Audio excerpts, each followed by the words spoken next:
नमस्कार सांग मैंने जो 2016 अस्टेड होता आम संस्कृत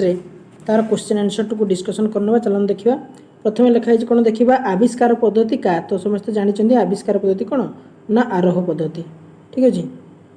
तापर कौन अच्छे आरोह पद्धति गुण रूपेण स्वीक्रियते तो तार गुण गोटे कौन ना तार शिक्षा ग्रहणटा कौन होता है आनंददायक होता है आ प्रत्यक्ष पद्धतिर कति सोपान तो समस्त जानते प्रत्यक्ष पद्धतिर 5टी सोपान अच्छी तापर नेक्स्ट कौन रही देखा शिक्षक प्रश्न कृत्वा हाँ शिक्षक प्रश्नान कृत्वा कस्मिन् सोपाने शिक्षादान कार्य समापयते तो आमर प्रयोग 44 नंबर ये कौन सी तापर 45 क प्रत्यक्ष पद्धति दोष रूपेण स्वीकृत तर दोष कौन गोटे पचार देती सी तना कौन कहे ना सीमित समय पाठ्यक्रम समाप्त न हो तो शीघ्र समाप्त हो नहीं था प्रत्यक्ष पद्धति तापर 46 कौन डैश व्याकरण स्मृतम तो मुखम व्याकरण स्मृतम ये सब पिला ही तार राइट आंसर कर देथिबे ठीक अच्छे तापर कौन रही 47 कौन कहे ना व्यावहारिक व्याकरण कि मुच्यते तो व्यावहारिक व्याकरण को आम कौन कहे ना छद्म व्याकरण ये 120 थर पचारानी तापर डॉक्टर भंडारकर मत अनुवाद पद्धति मुख्यतः कतिविधा तो आमर जाचे भंडारकर मत ना आमर अनुवाद पद्धति आमर चतुर्विधा तापर कौन रही परोक्ष पद्धति कुत्र प्रचलती तो पचारिदेला परोक्ष पद्धति तो परोक्ष पद्धति हूँ पद्य आमर प्रत्यक्ष हूँ गद्य आ जलबिंदु निपातन क्रमशः परियत डैश तो जलबिंदु निपातन क्रमशः परियत घट तापर कौन कही 51 ना सर किम चयनात्मक श्रवण से अंतर्गत भवती तो चयनात्मक आमर पचार देती चयनात्मक श्रवण तो सेन रही आमर कौन किम चयनात्मक श्रवण से अंतर्गत भवती 51 आमर नूतन शब्द ग्रहण शांतचित्त बहु ये बाधायन श्रवण ये तो आमर ये सामान्य येटा रही नूतन शब्द श्रवण तापर किम भाषा कौशल न भवती आमर कौन रही भावग्रहणीयता तापर रही अनौपचारिक श्रवणम किम 53 रही आमर विषय अतिरिक्त किंतु पाठ्य संबंधी आमर अनौपचारिक श्रवणटा ठीक अच्छे तापर केते नंबर 54 पद्य कौन कही हाँ पद्य शिक्षादान से विशिष्ट उद्देश्य तो पद्य शिक्षादान जो विशिष्ट उद्देश्यटी रहा कौन ना आमर रस आस्वादन यहाँ मन रखि तापर गद्य शिक्षादान से सामान्य उद्देश्य कौन ना आमर शब्दानुशीलन ये भी पचार दे था शब्दानुशीलन आम गद्य शिक्षण सामान्य उद्देश्य टी मन रखि तापर 56 पृथिव्याम भाषाणाम आद्य वाङ्मय प्रकाश तो आद्य वाङ्मय प्रकाश कौन से जानी सब वेद ठीक अच्छे क वाक्य पद्यकार तो वाक्य पद्यकार किए ना सर भर्तृहरि त्रिभाषा सूत्र कस्मिन् वर्षे प्रणीतम आमर 1956 सैला तापर 59 चाणक्यादि प्रणीत चाणक्यादि प्रणीतम किम शास्त्रम सामाजिक मूल्यबोध से जागरण करती कौन कौच ना तमर सामाजिक मूल्यबोध आमर नीतिशास्त्र तापर मैक्स मुल्लर 1857 मिते ख्रीष्टाब्दे कस्य प्रकाशन कृतम आमर ऋग्वेद से तापर कौन रही श्लोक से अन्वय कौन ना श्लोक से अन्य आम गद्य रूप में प्रकाश करथबो कौन तापर 62 सूत्रम किम ना सूत्रम किम कौच विक्षिप्तर संक्षिप्त तापर कविता शिक्षादान खंडान्वय पद्धति आदौ किम कार्यम तो आमर खंडान्वय पचार देछि से कौन आगे पद को आम पृथक पृथक करिया तापर 64 संधि संधि पाठदान काले कस्मिन् विषय विशेषतः ध्यातव्यम तो आमर कौनटा बेसी ध्यान देवा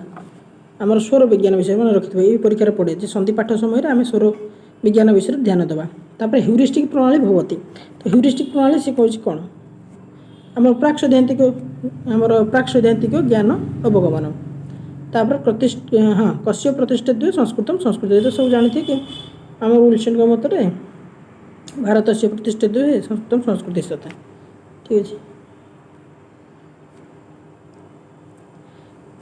तापर 67 देजे संस्कृत से नामन शब्द जर्मनी भाषा कि ठीक अच्छे तो जर्मनी भाषा तो पचार दे तो नामेन आ कौन तापर परीक्षण द्विविध गोटे हूँ मौखिक आ गोटे लिखित कौन तापर क्वेश्चन वर्ष ओडिशा सर्वकारण प्राथमिक शिक्षाणां कृते प्राथमिक शिक्षकाणां कृते संस्कृत प्रशिक्षण पुनः आरब्धम केबे ना 2013 कौन होता प्राथमिक शिक्षक संस्कृत प्रशिक्षण आरंभ कराई। लेखन प्रणाली छात्राणाम किम वर्धयति तो लेखन प्रणाली पे कौन करता है छात्र कौन करता है छात्र स्मरण शक्ति वृद्धि करता है। ठीक है तापर आसला आमर पद्य छाड़टा आंसर करवा चरण चरण कौन अच्छी ना चर युक्त कौन शत्रु तापर कुशहस्त कौन अच्छी ना सर बहुब्री तापर सुवर्ण कंकणम कौन उक्त कर्मणि प्रथमा तापर विश्व संसर्ग चौस्तर कौन रही ना विषय से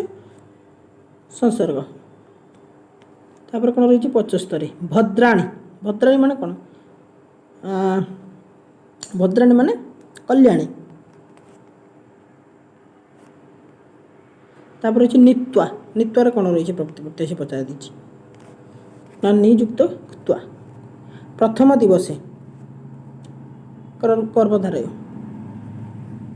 तापर परिणत ग्रज कौन रही कुर्तादि हाँ कुर्त तिरियक दंत प्रहार से देखिए तापर 79 कौन देछि अबला कौन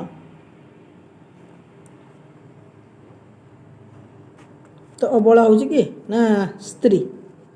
तापर प्रकोष्ठटा कौन ना सर एटा हूँ मणिबंध तापर बाणभट्ट प्रणीतम गद्य काव्यम किम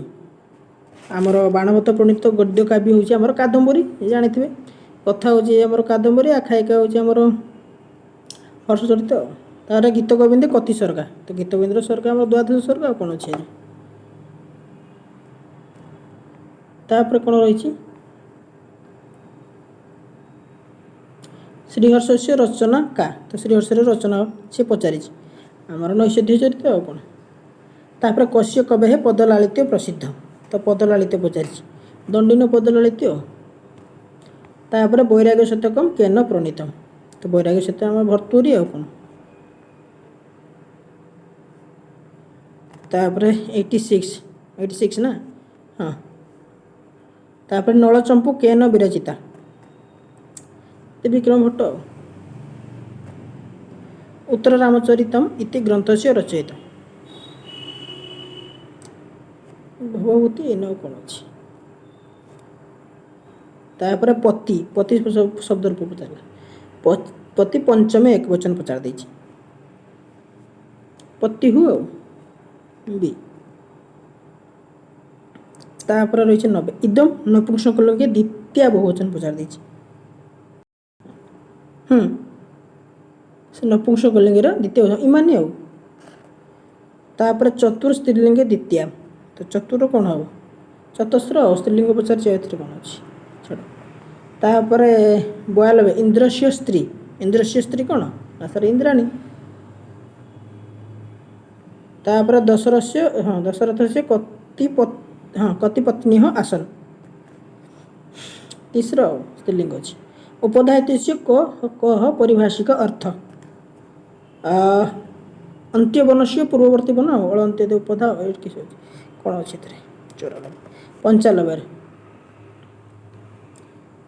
प्रसिद्धि दृष्टिया किम नाटकम अतीव रम्यम तो ये बच्चे छुआ मैंने भी जानी कहीदेवे तार अभिज्ञान शाकुंतल कश्य दाहक अभूत न पावक तो आम स्वप्न मास तो तदाकन्य तत्युक्त आकन्य ये कौन रही 97 तत्युक्त तत्युक्त आकन्य हाँ तत्युक्त आकन्य 98 रही शुद्ध पदम चिन्नुत सर्वांगीण दीर्घ हे सर्वांगीण तापर शुद्ध वाक्य 99 कौन अच्छे शुद्ध वाक्य